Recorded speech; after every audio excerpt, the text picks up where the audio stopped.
सबसे पहले हमारे जो पूर्वज थे, उनका नाहर सिंह नाम था। अभी मेरे पास उनका कुर्सीनामा उस ज़माने का कागज़ है और ये आए उन्हें संवत 1374 में आए। ऐसा हमारे पूर्वज, हमारे परदादा दादा बताए हैं कि वो आए यहाँ। तो सबसे पहले यहाँ आए तो रातों रात संपर्क हुआ। वो हम लोग उज्जैन से आए, ऐसा बताया जाता है। आने के बाद उनसे संपर्क हुआ और उन लोगों ने ये हम लोग को इलाका दिया और ये करीब करीब 10 कोस का ये एरिया था जिस पर हम लोगों का ये ज़मींदारी थी। ये रिकॉर्डेड है, अभी भी हमारे रिकॉर्ड में ये है।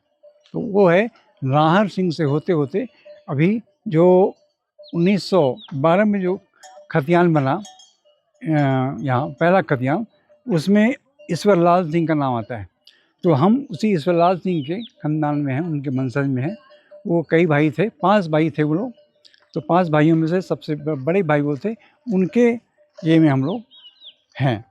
तो इस तरह का है और काफ़ी सालों से यहाँ हैं। तब से जितने राजा लोग आए वो कहाँ कहाँ गए, अभी भी हम लोग यहाँ जब से आए हैं यहीं हैं और कहीं गए नहीं। यहाँ पे आप लोग कब से छोड़ दिए? अभी जहाँ तक है कि हमारे पिताजी श्री नागेश्वर लाल सिंह जो राजा थे, राजा के नाम से जाने जाते थे।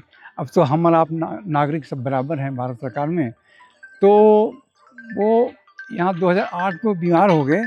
बीमार होने के बाद क्या हुआ कि उनको ले करके हम लोग इलाज के लिए बाहर गए और तब से यहाँ अनुपस्थित हम लोग हैं। लेकिन आना जाना लगा हुआ है।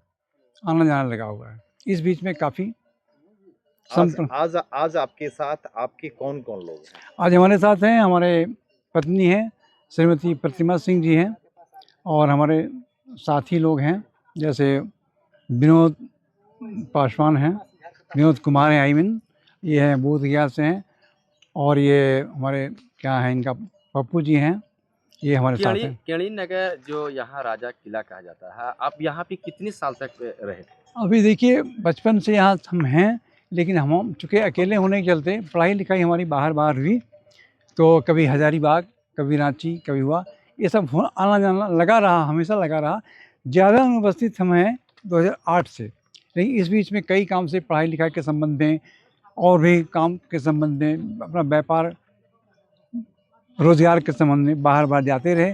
तो लोग यहाँ सबको जानते हैं हमको, लेकिन पुराने लोग सबको जानते हैं। आज की पीढ़ी जो वो भी कुछ जानती है हमको, लेकिन उतना संपर्क अभी नहीं है। यहाँ पे राजा राजवाड़ों के समय में किस तरह का माहौल हुआ करता था? क्या विशेष पूजा अर्चना हुआ करती थी? ये सब उस समय में हमको, जहाँ तक हमारे जीवन काल में और जहाँ हम जब होश संभाले, यहाँ दुर्गा पूजा हमेशा होता था धूमधाम से।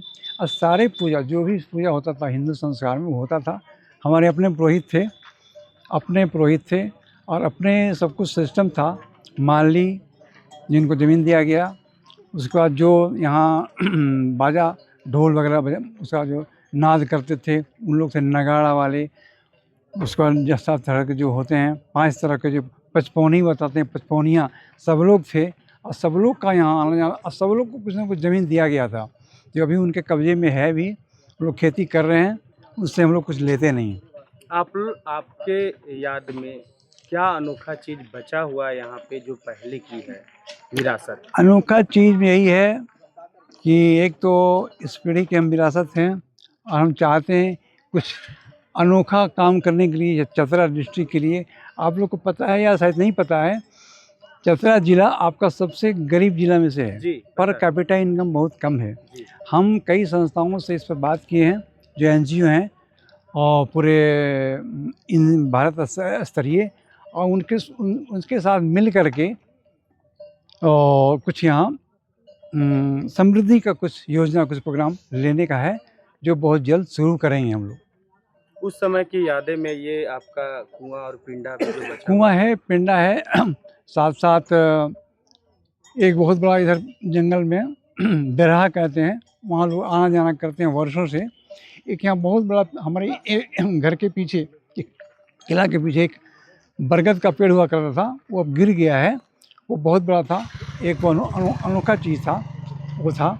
साथ साथ यहाँ ऐसा लोग कहते हैं कि उस ज़माने में जब अंग्रेज नहीं आए थे तो पूजा होता था, तो काफ़ी इस तरह से पूजा होता था कि लोग श्रद्धा से लोग आते थे और यहाँ काफ़ी अच्छा माहौल रहा करता था। इधर बहुत आम का पेड़ था, हाथी वगैरह सब कुछ था। अंग्रेज का समय और आपका समय में क्या फ़र्क था? फ़र्क देखिए, फ़र्क क्या है कि वो लोग आए यहाँ शासन करने के लिए, ये सोच के नहीं आए कि हम भारत के लोगों को सहायता करेंगे, हेल्प करेंगे। लेकिन कुछ उन लोगों की आदत ऐसी थी कि जिसके चलते वो यहाँ के लोगों को कुछ ज़रूर जानकारी नई चीज़ की मिली है, लेकिन कुल मिला करके ये एक उपनिवेश बनाने का प्रोग्राम था उनका।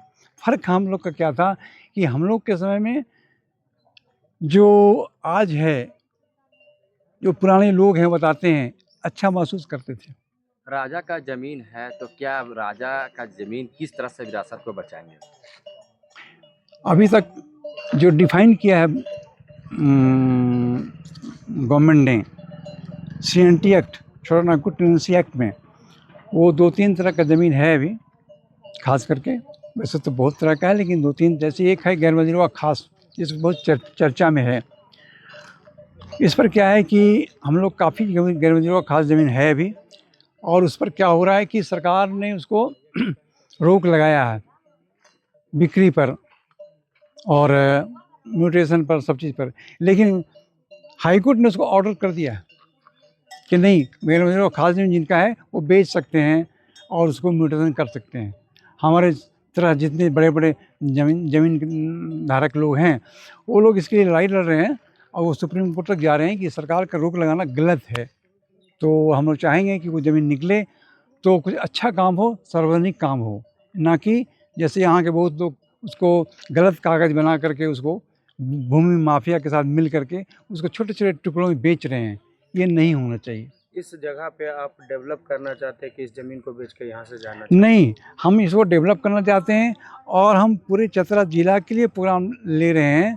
हम रहें ना रहें, हमारा सिस्टम, हमारा संस्था जिसके साथ हमारा टाई अप हो रहा है, वो मिलके यहाँ समृद्धि की बात करेंगे, तो छोड़ने का सवाल ही नहीं होता है।